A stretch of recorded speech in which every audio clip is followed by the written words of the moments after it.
cadres Mingina. Béni les cadres Mingina, salutations à toi. J'avais reçu pour vous le pasteur Samuel Kazadimbaya de l'église prophétique Pan de Vie. Avec lui, nous sommes en train de parler sur un sujet très capital, la foi. La foi, le pasteur nous a déjà donné la définition de la foi, ainsi de suite. Alors, l'homme de Dieu, Tozongi Susepanayo, les gens là-bas, nous sommes dit que la réalité est impossible. Mais apparemment, comme si ces réalités-là, ils ont brisement en Zambé. Ils ont même occasionnant où ils ont la bongo. Peu importe à quoi semble pour que montagne ou l'ongouezo l'ongouate. Quel conseil peut-on donner à Batouana? Bien qu'à la foi, mais il prie pour que l'ongouate, mais Zambatigan pour nous briser. Quel conseil doit-on donner à Batouana? Bon, quel que soit le brisement de Dieu, moi je suis venu dire à un chrétien que même si un chrétien traverse le moment de brisement, parce que difficulté, c'est pas moi je ne parle pas de difficulté par rapport à Satan, par rapport à Dieu, par rapport à quoi. Moi je parle en général. Voilà. Tout ce qui peut arriver à un chrétien, il doit mettre en lui, dans son cœur, que il ne finira pas comme ça, au moyen de la foi. Il doit mettre à l'intérieur de lui que Dieu est vivant, il agira, il me donnera. Il doit d'abord lui-même en personne être sûr. Parce que la vie chrétienne, ce n'est pas porter la Bible, porter le flard. La vie chrétienne, c'est l'assurance intérieure de l'homme envers son Dieu. Quelles que soient les difficultés qui proviennent de Satan, qui proviennent de Dieu. Mais si tu as l'assurance personnelle, c'est ça la première dimension, que je ne mourrai pas comme ça. Je serai quelqu'un demain. Dieu me bénira. Déjà, tout va changer.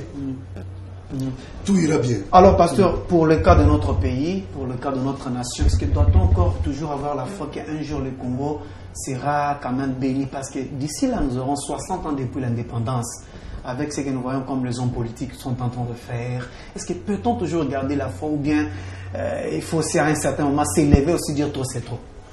Ce qui est vrai dans ce pays, il y a des hommes de Dieu.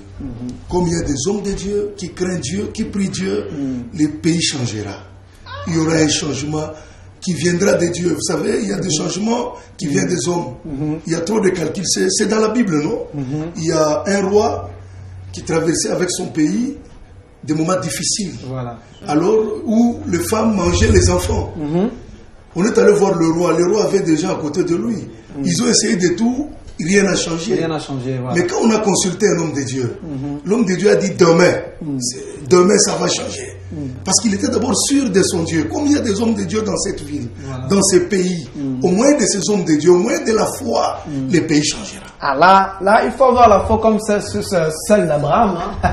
90 ans, déjà on te dit tu mettras toujours au monde. Il faut avoir toujours la foi comme celui d'Abraham. Alors l'homme de Dieu, un message, un mot de la fin, peut-être pour ceux qui t'ont suivi ce matin, va retenir Nini à travers le thème ou le bénédiction concernant la foi. Un mot de la fin, je voulais dire ceci aux chrétiens, ceux qui traversent les moments difficiles, de croire encore. Même l'Abraham que tu viens de citer là, en tant qu'un homme, il pouvait se décourager. Mais Dieu venait chaque soir. Mais il est allé avec Agar. Dans des visions. Dieu venait, mais vous allez constater que lui-même, Abraham, ce n'était pas son goût. Il ne voulait pas de ça. Poussé par sa femme. C'est pourquoi il a fini par chasser et la femme et l'enfant. Parce que lui, il était sûr que ce que Dieu a dit, il finira par le réaliser. J'invite tout le monde qui a des problèmes, des difficultés. C'est pourquoi nous avons des prières.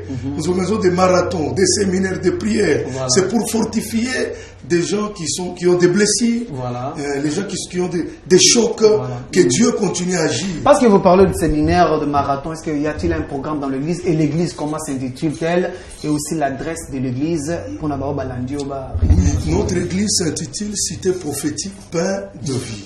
L'église est toujours ici à Kinshasa, sur Ngamamba numéro 10. Référence Terminus Wang. C'est là que se trouve l'église. Nous avons une forte prière de 2 jours.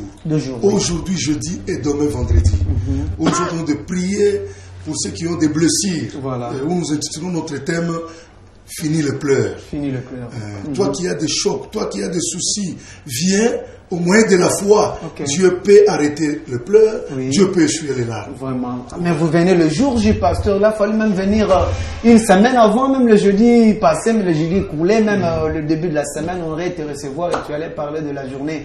Mais alors, le numéro de téléphone, si. Le numéro c'est 099 099 066 066 62 15 62 15 081 081 190 190 85 85 82. 82. Merci beaucoup, pasteur, d'être passé. Je vous espère encore le jeudi prochain. Vraiment, sans problème. Je vous remercie aussi. Merci beaucoup. Là, c'était le pasteur Samuel Kazadimbaya de l'église prophétique Pont de Vie. Il nous parlait sur un